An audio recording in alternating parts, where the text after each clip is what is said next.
Catch and shut the disassembly jack to release the bearings.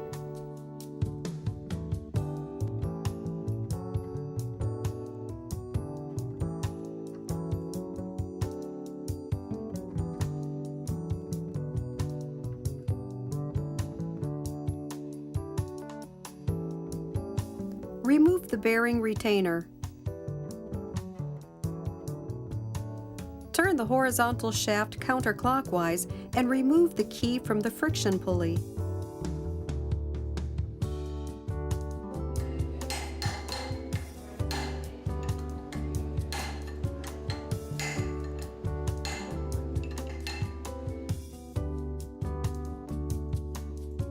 Release collar 1. This completes normal maintenance. However, if you wish to replace the horizontal shaft and gearboss, support the gearboss with a pipe or similar item and place a wooden slat against the friction pulley of the horizontal shaft, then tap lightly to release the gearboss. This completes the disassembly of the horizontal shaft.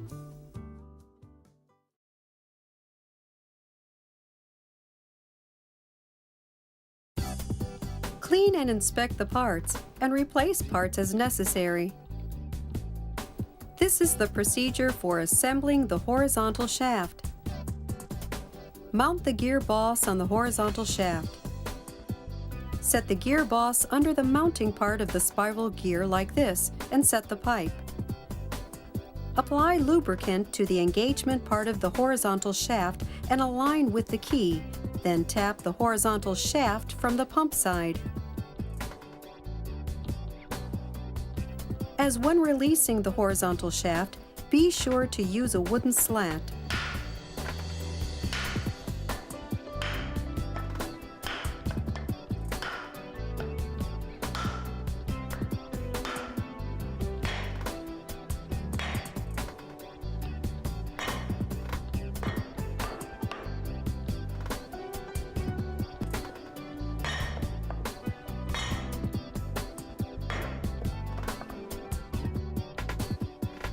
When the gearboss is completely mounted on the horizontal shaft, set the horizontal shaft in a vise. Insert the bearing retainer, then mount the bearings. If the bearings do not mount smoothly, tap them lightly with a chisel. When the bearings have completely cooled, lightly tap the inner rims of the bearings to confirm that they are mounted completely.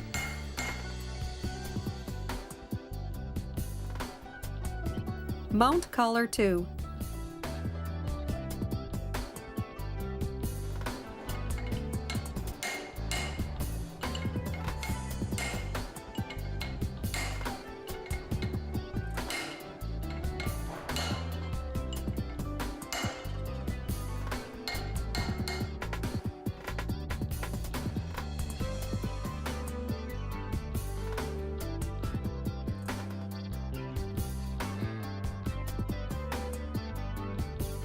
Set the retainer ring C.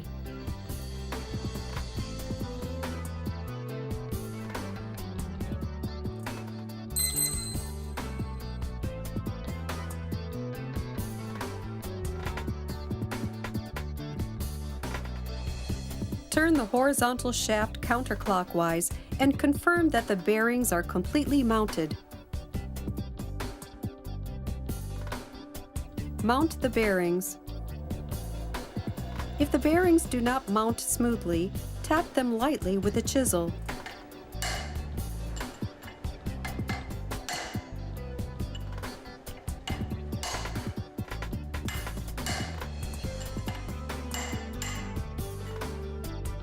When collar 1 is mounted, tap the key with a plastic hammer.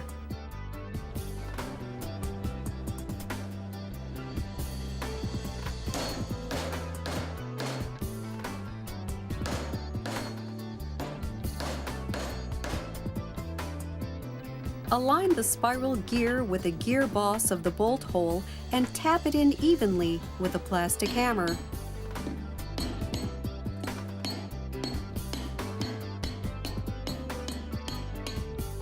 Fasten with the spring washers and bolts.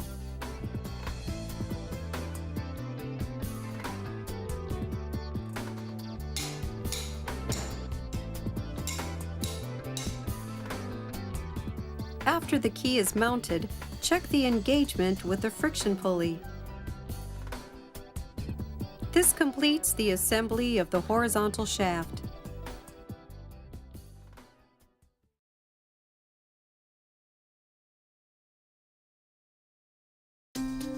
This is the procedure for disassembling the gear pump. Remove the 4 socket cap screws that fasten the valve case.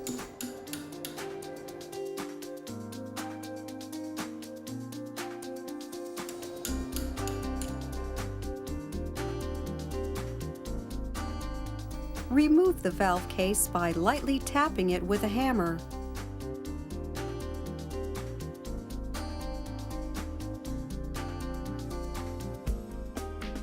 Remove the bushings of the drive gear and driven gear. If these are difficult to remove, tap in a counterclockwise direction with a plastic hammer. The bushings should release smoothly. Release the drive gear and driven gear.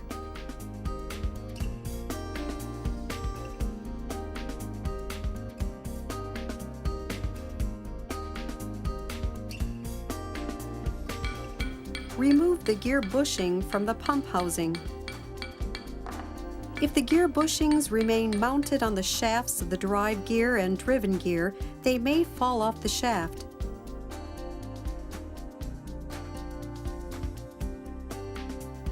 Harden the lip of the oil seal, inspect for damage, and perform replacements as necessary. Remove the retaining ring fastening the oil seal with a pair of ring pliers.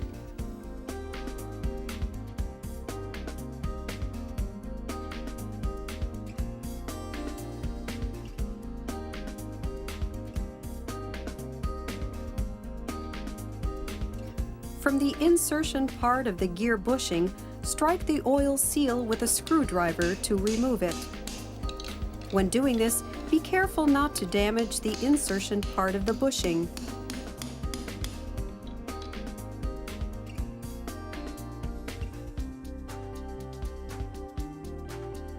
Remove the cap nut.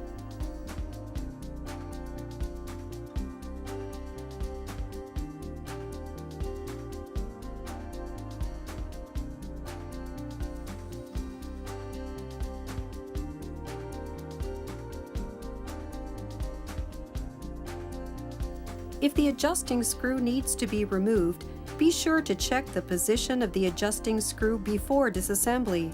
Remove the nut, then the adjusting screw.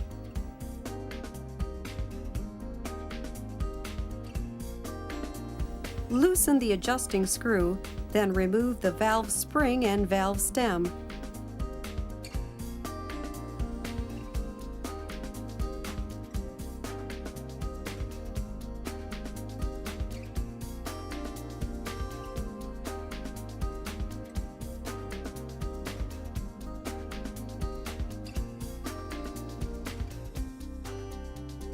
This completes the disassembly of the gear pump.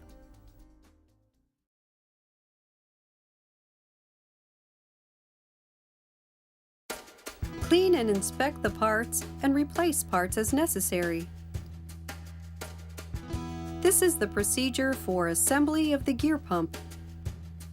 Mount the valve stem and valve spring.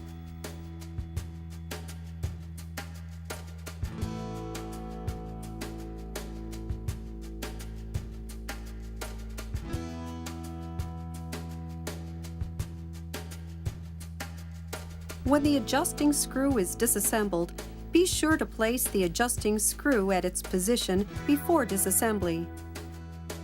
Do not tighten the adjusting screw excessively, as this can increase the running pressure.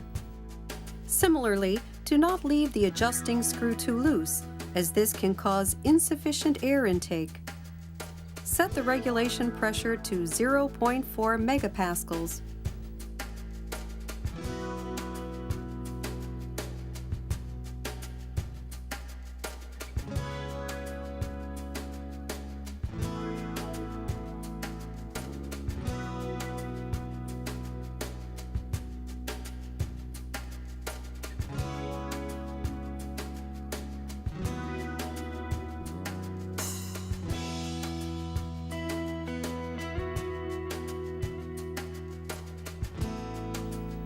Mount the oil seal using a patch and chisel.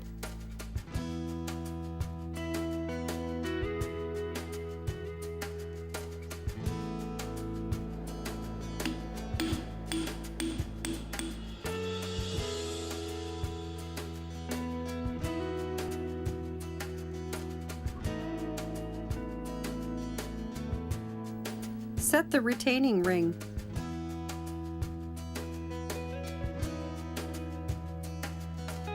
Mount the gear bushing on the pump housing. Apply lubricant on the insertion part of the gear bushing. At this point, mount the bushing with the oil grooves on the edge surface facing up.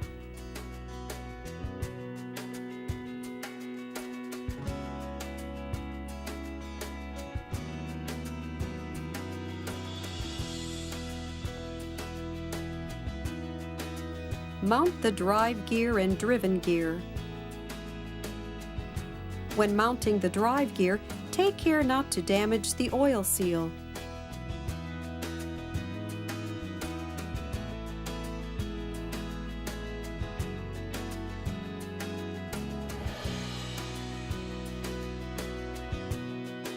Mount the bushing on the pump housing.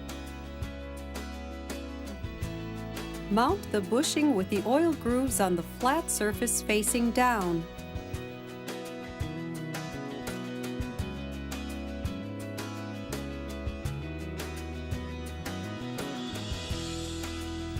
Mount the O-ring on the pump housing and mount the pump housing. Tighten the 4 socket cap screws uniformly.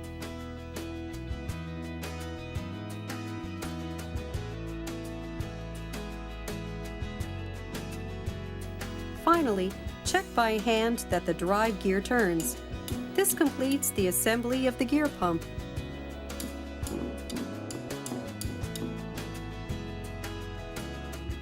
Harden the lips of the oil seals mounted on the small bearing housing and the large bearing housing. Inspect them for damage and replace if necessary. This completes the disassembly, cleaning, inspection, and assembly of all of the parts removed from the Purifier.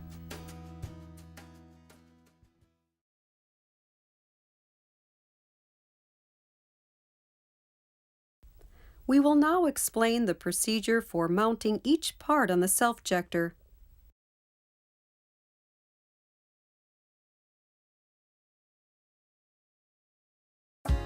This is the procedure for mounting the vertical shaft and related parts. The vertical shaft must be mounted before the horizontal shaft.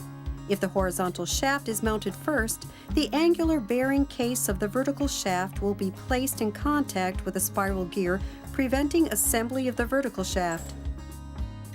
Mount the lower spring. Set the steel ball on the spring seat to mount it.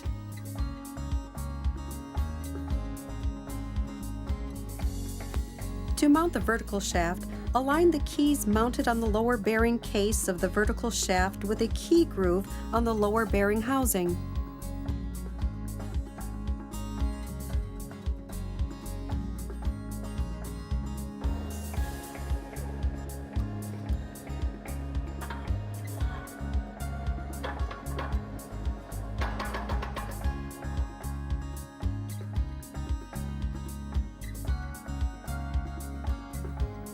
With the vertical shaft free, mount the horizontal shaft.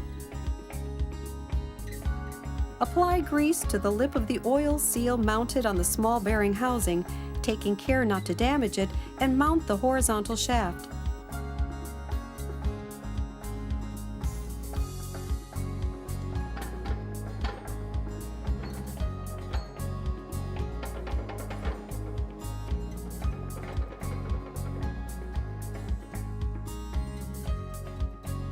Align the keys of the upper bearing case with the key grooves on the upper bearing sleeve to mount the horizontal shaft.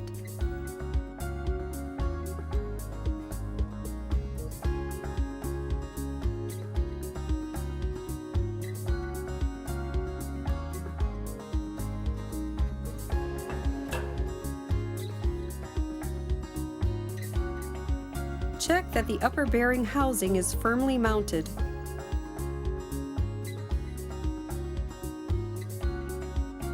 Mount spacers on the upper bearing case, then mount the upper bearing case, taking care to align the flat springs correctly top and bottom.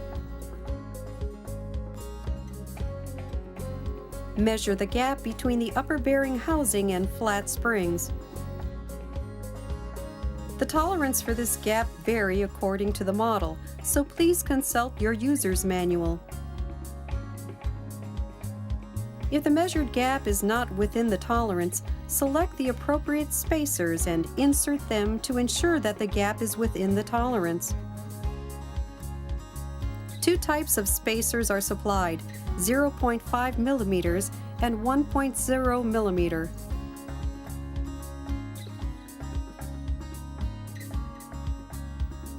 Check that the gap between the upper bearing housing and flat spring is within the tolerance, then temporarily remove the upper bearing housing and set the O-ring. Apply grease to the O-ring groove before setting the O-ring. This prevents the O-ring from falling out.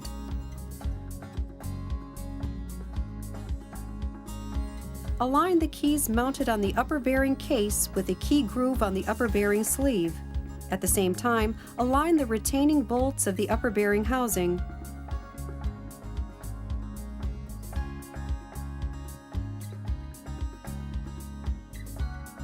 Insert spacers on the upper bearing case to the appropriate thickness, then set the flat spring.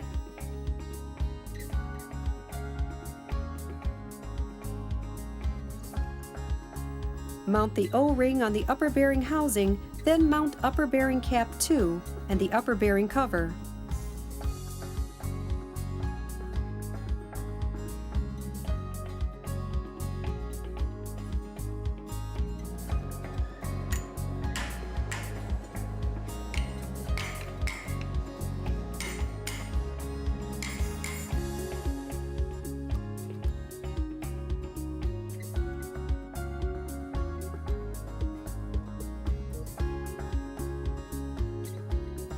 Tighten the 3 bolts uniformly to fasten.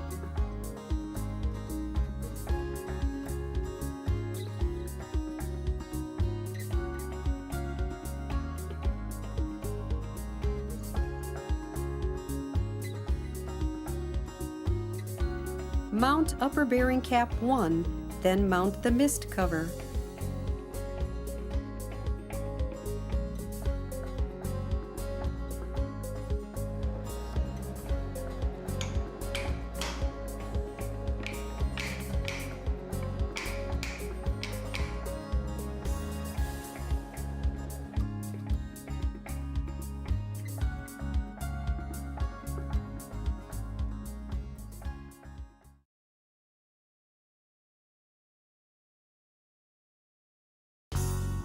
This is the procedure for mounting the water supplying device. Mount the vertical shaft on the water supplying device.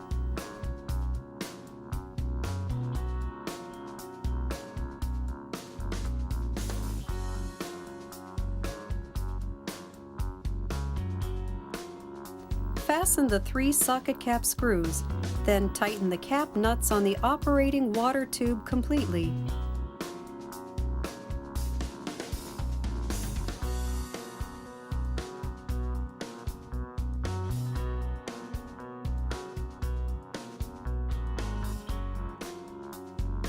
Check that the water supplying device is set firmly, then tighten the socket set screws on the chamber cover to fasten them to the vertical shaft. This completes the assembly of the vertical shaft system.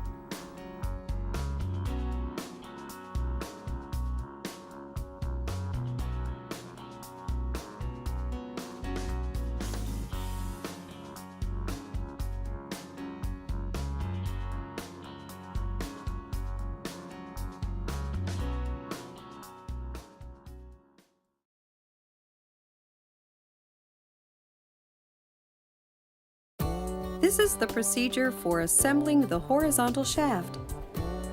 Mount the O-ring on the large bearing housing, then mount it on the horizontal shaft. At this point, Apply grease to the oil seal, taking care not to damage the oil seal.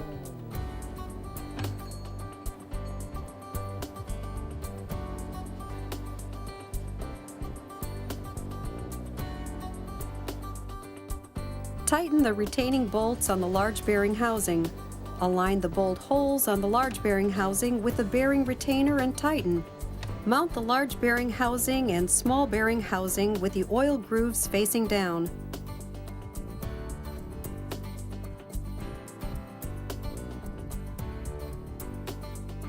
Mount the friction pulley. Align the keys on the horizontal shaft with the key grooves on the friction pulley and mount the horizontal shaft. At this point, check that the friction pulley is flush with the horizontal shaft collars. Mount the lock washer and lock nut, then turn the lock washer to fasten it.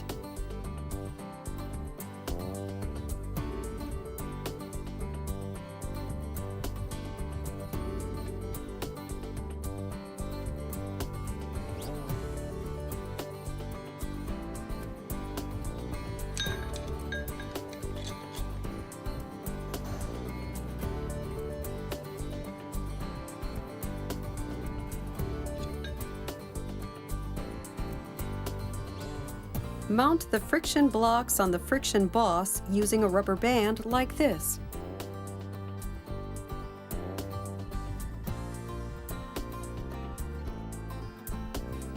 The number of friction blocks used varies according to the model and the frequency.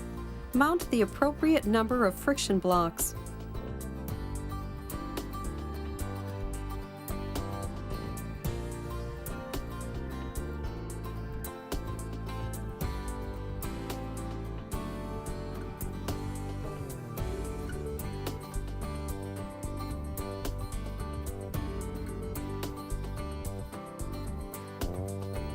If oil is found on the inner surface of the friction pulley and the outer surface of the friction block, wipe it away and dry it before mounting the motor.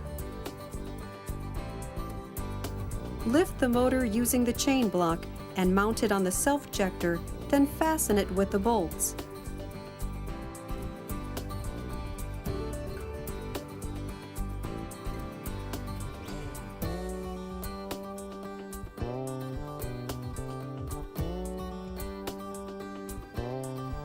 Reconnect the motor, referring to the notes you took earlier.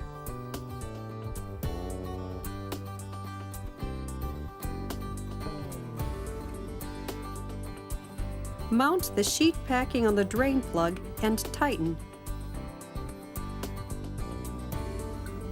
Insert the rated amount of lubricant in the gearbox and mount the gear cover.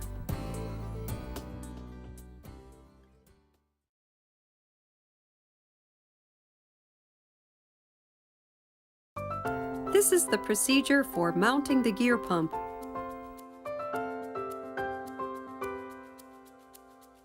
Fasten the gear pump, then align the gear pump shaft with the safety joint engagement of the horizontal shaft. Mount the safety joint.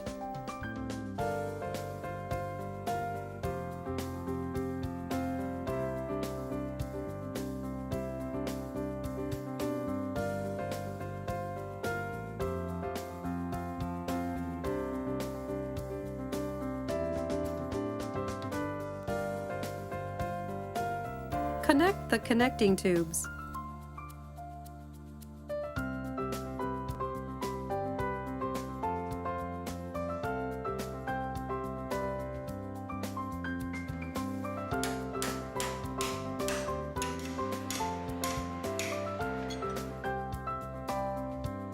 After assembly, start the instant starter and check the direction of rotation. This completes the assembly of the entire Mitsubishi Self-Jector G series.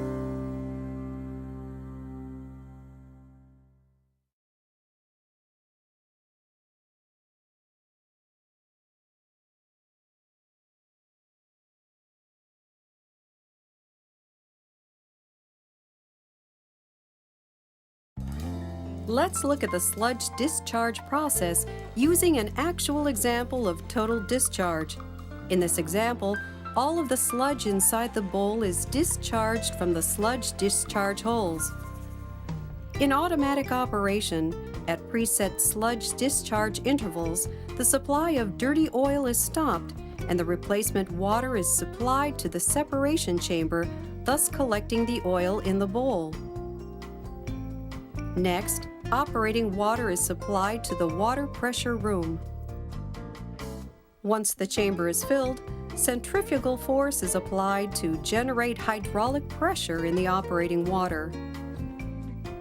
When this hydraulic pressure exceeds the centrifugal force in the hydraulic valve, the pilot valves move inward. As you can see, the operating water in the valve opening chamber is then discharged from the bowl. When the operating water in the valve opening chamber is discharged, the hydraulic pressure inside the separation chamber causes the valve cylinder to slide downward.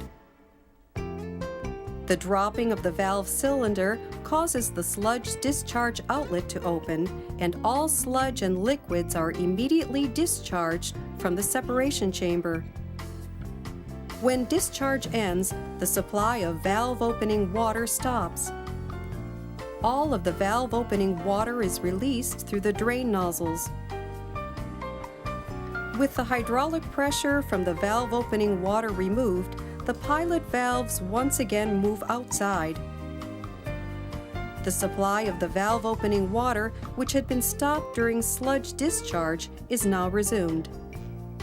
When the bowl is filled with the valve opening water, hydraulic pressure is generated, pushing the valve cylinder upward to shut the discharge outlet. Sealing water is supplied into the separation chamber, and dirty oil operation begins.